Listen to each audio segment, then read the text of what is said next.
Hey, good afternoon, guys. Hey, Coach Marcus Jones here, Las Vegas, Nevada. Let me get let the share thing come on so I can share this to the team group and into the support group. Um, I wanted to share something with you guys with a happy Thursday. Just taking a break from the job, and just wanted to make this quick video and let you guys know what happened to me last year. And for those of you who don't know, but do me a favor, if you guys are watching, comment, let me know where you're watching from. If you watch the replays, just type replay and let me know where you're watching from. That would be great. And I want to get this video done so I can be able to post this on my Instagram channel, and hopefully my Wi-Fi connection will hold up without me spinning so I can do this video. But for those of you who don't know me, Coach Marcus Jones, you know, I'm a simple guy. This is why I like this. This is one of my favorite shirts. I always keep things honest. I keep things simple, and I keep them real. This is why a lot of my friends from childhood tell me I'm still that same guy. All right, as far as, you know, being authentic, you know, caring about people and putting people first, but also about not being about any nonsense. And so this is why I still have friends from like 3rd, 4th grade.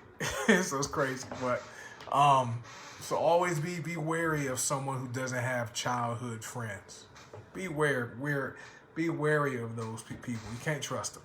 All right. But anyway, last year, August 24th, 2020, so almost a year ago, happened about 7:30 p.m., 8 p.m. I was on the side of the freeway, sitting in my car, helping someone put gasoline in their vehicle. So I'm parked behind them with my headlights shining so they can put gasoline in their car, had my seatbelt on, and I was stopped for probably a minute and a half. Next thing I know, guys, I wake up. Right, I don't wake up. I hear my name called, right? So it turns out a person, drunk driver, rear ended me while I'm stopped at 75 miles per hour. Bam. Back in my car, wasn't pushed in all the way, but got pushed in. But then his vehicle stayed connected to my car. You know, when you are struck by another vehicle, this guy, his foot stayed on the accelerator and drove me into the back of the car I was helping. So I had 2 collisions, the rear end, the front end, right? And apparently as a result of the impacts, the airbags deployed. Bam. I had no idea. I never saw it coming. So anyway, I'm passed out in my car. They thought I was dead.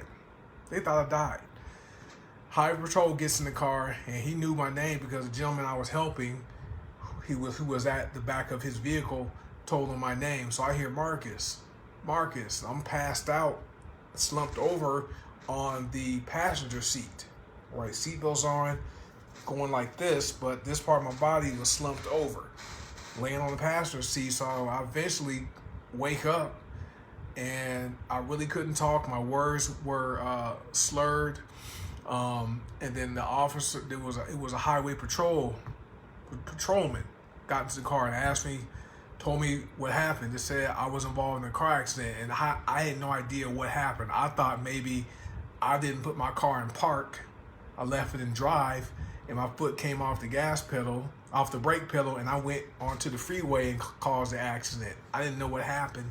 Then they told me as they're transporting, after they get me out of the car, while I'm in the car, the highway patrolman unlocks my phone with my face, and then he dials my wife, calls her, and so anyway, calls my wife, tells her I was involved in a car accident, and they were taking me to the hospital. So anyway, but I couldn't talk. Right, my words were slurred. I think that's from the concussion, because I did sustain a severe concussion. Anyway, so they eventually get me out of the car, put me on the gurney, put me in the back of the ambulance, take me to the hospital. All right, while I'm in the hospital, before they would admit me, they did a COVID test. So anyway, stuck it on my nose. That came back negative. I'm laying on the emergency room table. They cut my shirt off. I had a Plants Over Pills, black Plants Over Pills shirt. They cut that off because I was having pain in this whole area, just pain. I'm groaning. So they cut my shirt off. They're touching on me, trying to see what's going on. Next thing you know, I had to throw up. That's from when you have concussion, you can become nauseated. So they sit me up, and I threw up all over the nurse. Crazy. Anyway, so they did all the diagnostic stuff. So anyway, I had a severe concussion, no hemorrhaging, no bleeding in the brain. Still recovering from that. My head still spins sometimes if I move too fast. But lacerated my spleen. Right. Fortunately, they didn't have to do surgery, but it was still lacerated. I bruised my lungs. One was partially collapsed. Wasn't a good move. Fractured my ribs. Right. That probably was from the seatbelt, either the seatbelt tightening or the airbag hitting me. Had the big old hematoma on my forehead or airbag burn. And then I fractured my spine in 3 places. Still recovering from that. And there's something going on with my shoulder. It's better now, but it's I have some impingement going here, and it makes it hard for me to lift up this right arm consistently. So anyway, just painting the picture of how this thing was. So they take me to the hospital, admit me. I'm there for 3 nights: Monday night, Tuesday night, Wednesday night. They discharged me Thursday night, August 27th, about 9:00 p.m. I get there probably about 8:30, 9 p.m. Monday night. They discharged me that Thursday. And so while I'm in the hospital, I couldn't walk. And so they thought maybe I had some type of paralysis going on. Right? Couldn't walk. Crazy. So anyway, so I had to use a bedpan to use the bathroom. Had never done that before. Eventually, they would try to get me up to walk, and I would almost fall. So they would have to hold me up. So anyway, they discharged me to home, sent me home with a walker. I had a walker, and they gave me some pain meds. They gave me a Flomax. That's not a pain medication, but gave me Flomax so I can urinate because while I'm in the hospital, I wasn't able to urinate. And they wanted to make sure they wouldn't discharge me until I was able to urinate consistently.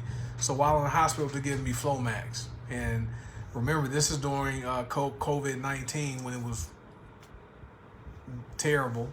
And no, my wife and daughter couldn't come see me and couldn't bring me any clothes or any type of the products I use from my company, right? So anyway, they began giving me Oxycontin. And I told them, don't give me a full dose, give me a half a dose. All right, because I don't like taking pills. And then they gave me a muscle relaxer called methylcarbamol. And I said, hey, don't give me 2, just give me 1. All right, and so because I don't like having drugs in my body. So anyway, they discharged me. And then then my wife ended up did she get the medication? They discharged me the 27th. On the 20, they gave me a prescription, and I passed it on to her. And consistently. All right, I did use that. But I only used that for like a day or 2. But as far as the muscle relaxer, this is methylcarbamol. All right, sorry about that. I'm back. So this is the methylcarbamol they prescribed, and this is dated August 28th, 2020, and this says take 2 tablets 3 times a day. So these are 500 milligram tablets. They wanted me to take 1,000 milligrams of methylcarbamol. And as you can see, all the pills are still there. And then,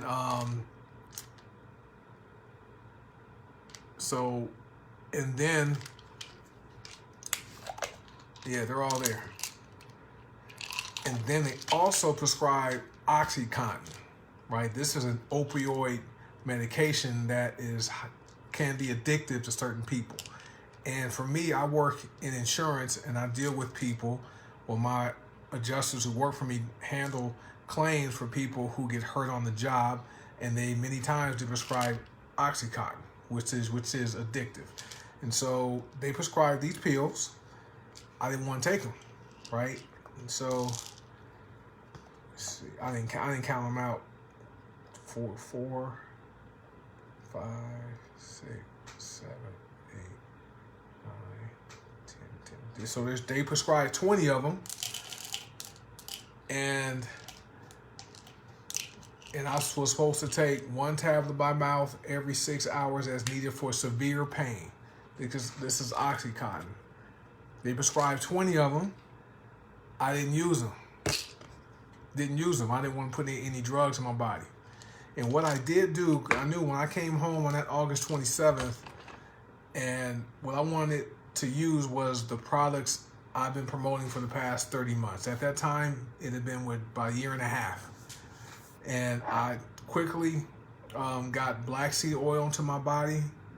So as soon as I came home, as soon as I got in the house and got situated, and my wife put me in the bed, I'm downstairs in my daughter's room, had to sleep there. We just moved in. We moved in 3 days before that, guys. So I hadn't even unpacked anything, hadn't put any other beds together except for my daughter's bed. So I had to sleep in her room for the first month of moving here, downstairs. And so, but what I did, as soon as I came home, I began using black seed oil. This stuff right here, guys, potent. Stop my pain, right? So what my routine was, I would use it twice a day.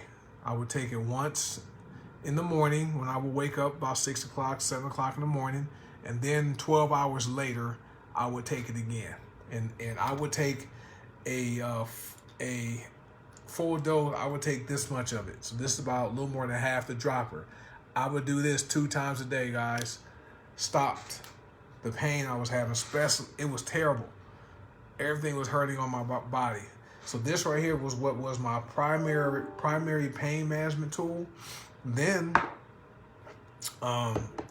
for the injuries where the spleen was at, that was sore. My ribs were sore. My fractures on my spine were sore. And so I would use, my wife, I would use, she would apply it, pain lotion, right? Topical, right? This stuff, it would last probably about 6 hours, right? Along with black seed oil really numb the pain, but for those little areas where your body is like hurting, is like, don't touch it.